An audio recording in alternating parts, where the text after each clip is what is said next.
Bacaan dari kitab pertama Samuel. Pada suatu hari, Saul mengambil 3.000 orang pilihan dari seluruh orang Israel, lalu pergi mencari Daud dan orang-orangnya di gunung batu kambing hutan. Maka sampailah Saul ke kandang-kandang domba di tepi jalan. Di sana ada gua, dan Saul masuk ke dalamnya untuk membuang hajat. Tetapi Daud dan orang-orangnya duduk di bagian dalam gua itu.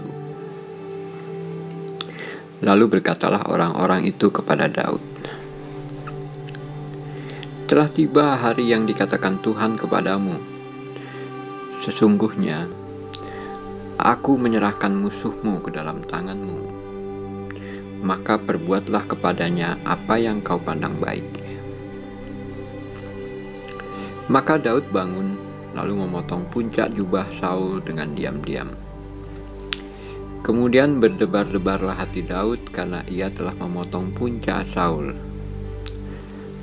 Lalu ia berkata kepada orang-orangnya, "Dijauhkanlah Tuhan kiranya daripadaku untuk melakukan hal yang demikian kepada Tuanku, kepada orang yang diurapi Tuhan.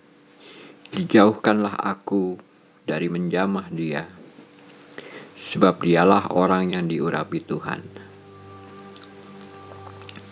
Dengan perkataan itu Daud mencegah orang-orangnya. Ia tidak mengizinkan mereka bangkit menyerang Saul. Sementara itu Saul bangun meninggalkan gua, hendak melanjutkan perjalanannya. Maka bangunlah Daud. Ia keluar dari dalam gua itu dan berseru kepada Saul dari belakang. Katanya, "Tuanku Raja." Saul menoleh ke belakang. Maka Daud berlutut dengan mukanya ke tanah dan sujud menyembah. Lalu berkatalah ia kepada Saul, "Mengapa engkau percaya akan perkataan orang-orang yang mengatakan, 'Sesungguhnya Daud mengikhtiarkan celakamu'? Ketahuilah, pada hari ini Tuanku sendiri melihat bahwa hari ini Allah menyerahkan engkau ke dalam tanganku dalam gua itu. Ada orang yang menyuruh aku membunuh engkau, tetapi aku merasa sayang kepadamu karena pikirku, aku tidak akan menjamah Tuanku itu, sebab dialah orang yang diurapi Tuhan.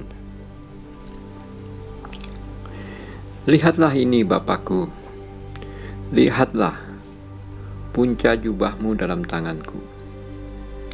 Dari kenyataan bahwa aku memotong punca jubahmu dengan tidak membunuh engkau, dapatlah kau ketahui dan kau lihat bahwa tanganku bersih dari kejahatan dan pengkhianatan, dan bahwa aku tidak berbuat dosa terhadap engkau, walaupun engkau ini mengejar-ngejar aku untuk mencabut nyawaku. Tuhan kiranya menjadi hakim di antara aku dan engkau. Tuhan kiranya membalaskan aku kepadamu, tetapi tanganku tidak akan memukul engkau, seperti peribahasa orang tua-tua mengatakan, dari orang fasiklah timbul kefasikan. Sungguh, tanganku tidak akan memukul engkau. Terhadap siapakah Raja Israel keluar berperang? Siapakah yang kau kejar? Anjing mati, seekor kutu saja?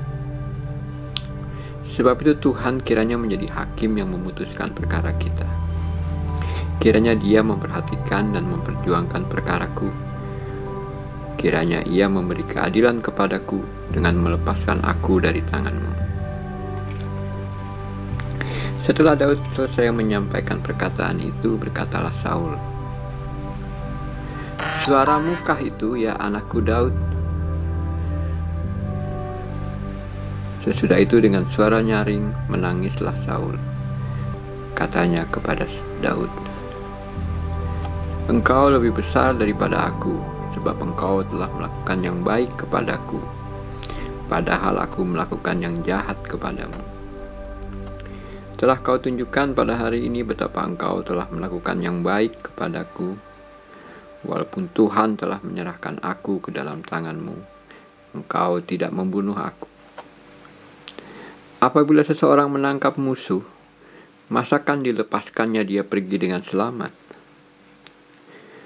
Tuhan kiranya membalaskan dengan kebaikan apa yang kau lakukan kepadaku pada hari ini. Dari ini semua sesungguhnya aku tahu bahwa engkau pasti menjadi raja, dan jabatan Raja Israel akan tetap kokoh dalam tanganmu. Demikianlah sabda Tuhan.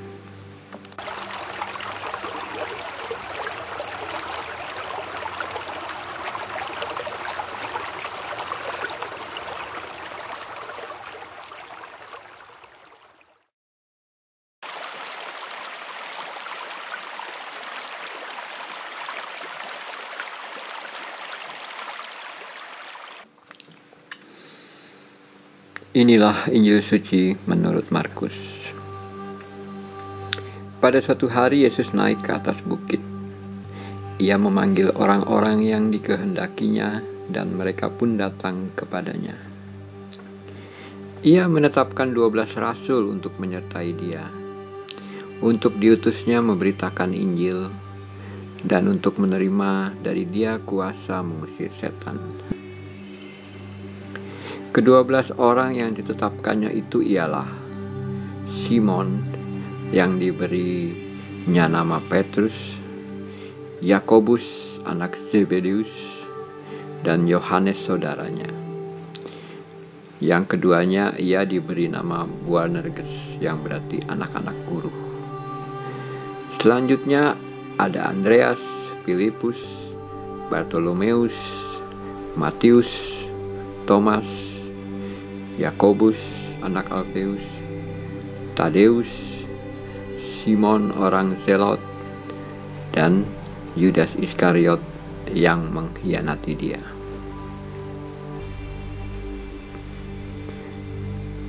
Demikianlah sabda Tuhan.